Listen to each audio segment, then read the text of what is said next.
Greetings, YouTube. It's been a while since I've made a video like this, but I suppose it is time. It is a perfect storm of so many factors that have led me to choose today to make the decision. And I suppose that this is not, in some ways, new for this time of year in the Marvel Casino of Champions. You see, there's this kind of dead period, this lull between July and November. July because of the July 4th weekend sales, and November because of Cyber Weekend. And I suppose Kabam knows that's the case. There are kind of two different periods of lulls that have become something that Kabam's probably tweaked behind the scenes to try to make more profit, which makes every bit of sense because they are a for-profit company.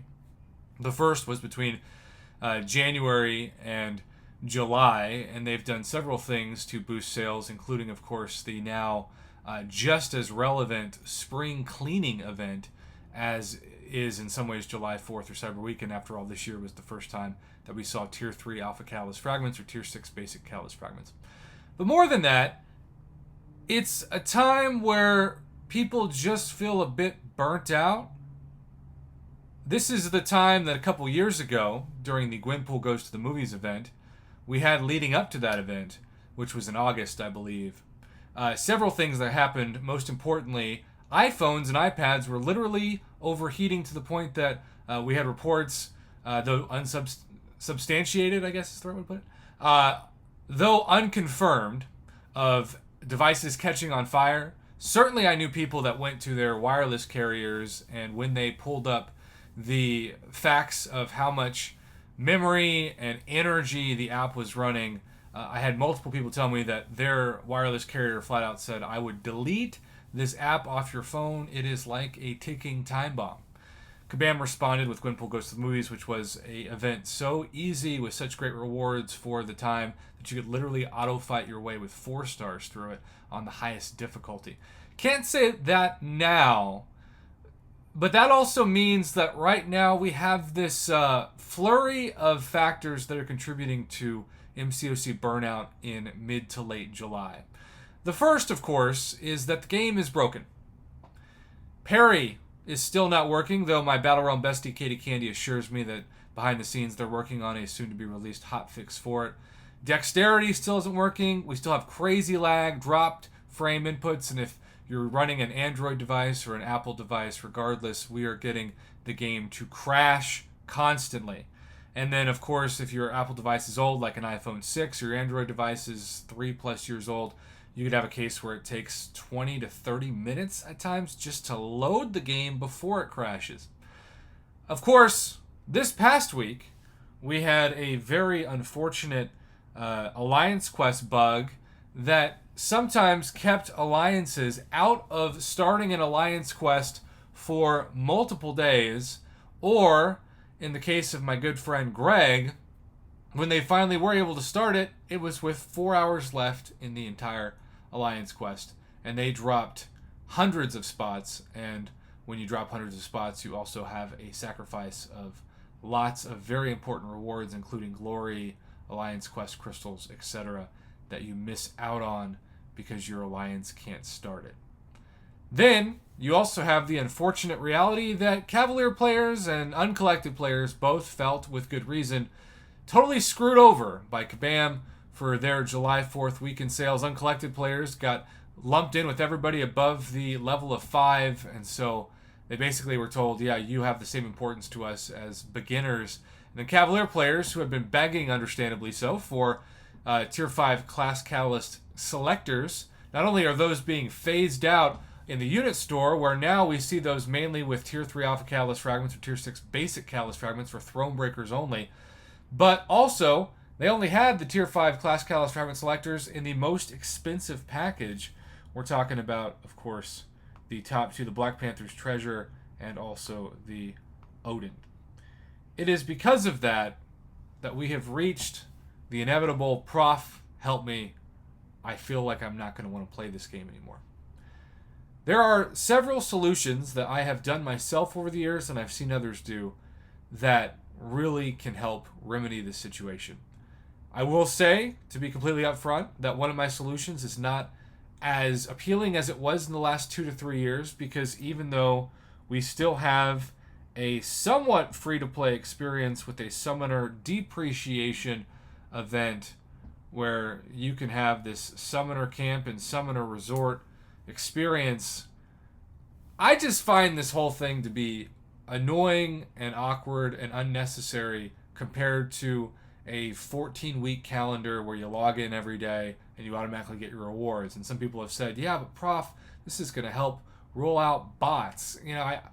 Kabam should be able to do that on their own without worrying about this. And so who knows if that's even true. What I do know is that if it's not broken, don't fix it. Now, if this was a event that maybe they charged $20 or $15 for with the Summoner Resort Pass Plus or regular Summoner Resort Pass on top of the calendar, then I'd be all for it. It'd be like I talked about earlier today in a video where you had a restaurant experience where they brought you chips and salsa or bread that maybe you wouldn't have bought by yourself, but they're giving it to you for free, and it's sort of incentivizing you to order a drink or order a dessert or maybe just a nice entree at least, because they're giving you something, so you kind of feel more inspired to give them something. If this was like, hey, we're bringing back the calendar, but we also have this thing on top of it where you could get a lot better items and rewards, it's sort of like a Summoner bonus spend Black ISO Store 2.0. And I would have been tempted as a way to support Kabam because they're supporting us. They are a for-profit company. I will never criticize them for wanting to make money. It's just the way in which they go about it that sometimes bothers me, not that they're a for-profit company in general. Make no mistake about it, if everybody went free-to-play today, in a short matter, the game would close and everybody would be fired and it would cease to exist because they wouldn't be generating income. And so, I don't know about you, but I love this game enough to not want it to end, but I do want there to be a balance between pro-Kabam deals and pro-player deals, and there should be something that makes the two coexist. If you are somebody who is frustrated right now and you're burnt out, the first thing I would ask you is, how burnt out are you of Alliance Quest and Alliance War? I cannot answer that question for you. You have to do that on your own. Sometimes the solution is as easy as communicating with your officers that you need a break, and maybe they'll go from map 6 and map 5 to map 5 and map 4. I don't know. Maybe they're going to do a battle group that doesn't do Alliance War. Maybe they'll do 1 war or 2 war, and you just want to take a break.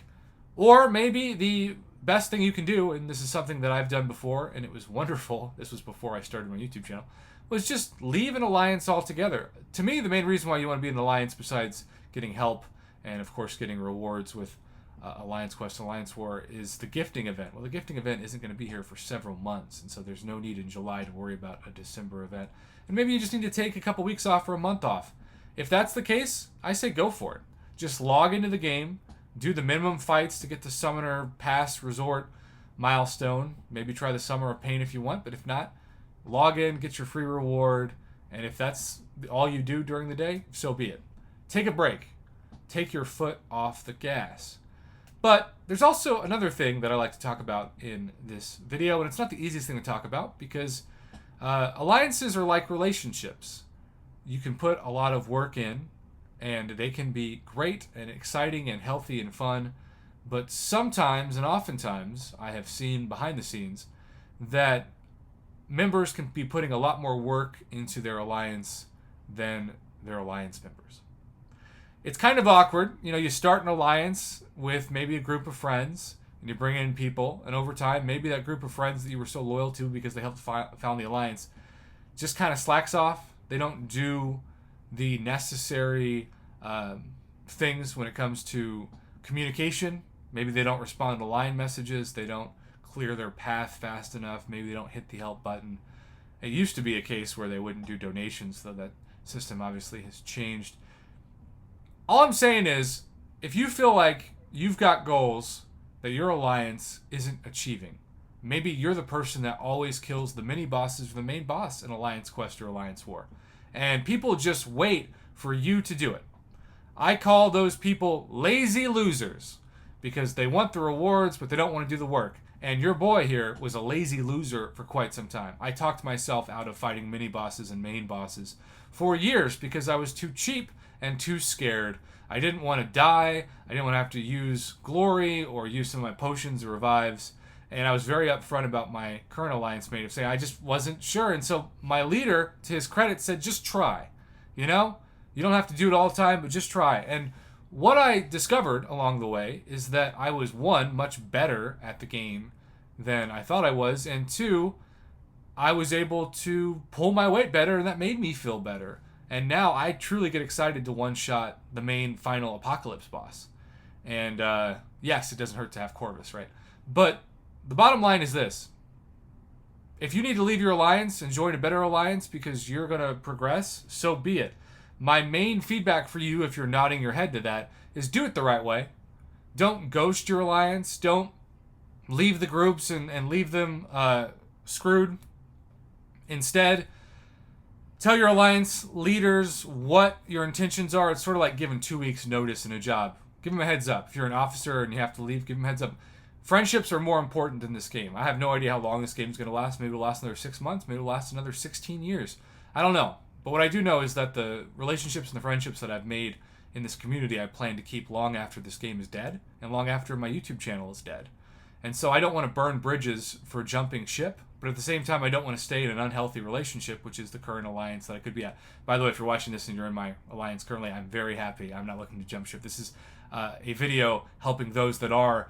It is not me venting about my own experience right now. But I have been in unhealthy alliances, right? I've been in alliances that kicked me mid-alliance quest. They kicked me after I beat the boss of Alliance War.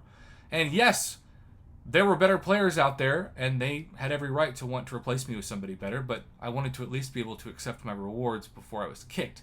And I've heard horror story after horror story where that's been the case for people. So just ask yourself, should I take a break from an alliance in general? Do I need to go to a semi-retired alliance that doesn't do war or does map 5 and below of Alliance Quest? Those are the things that really help. And if you need to leave all that and be allianceless and just log into the game once per day, do it. What I wouldn't recommend is to go from one extreme to the other and to go from this being like a full-time job with so much hours spent and so much money spent and so much time spent to leaving it completely, because I have known people who once the burnout wore off, they genuinely missed their skills and their roster, and if they gave it up and they said goodbye to their account in multiple ways, then they'd have to start all over and they're not going to get it back.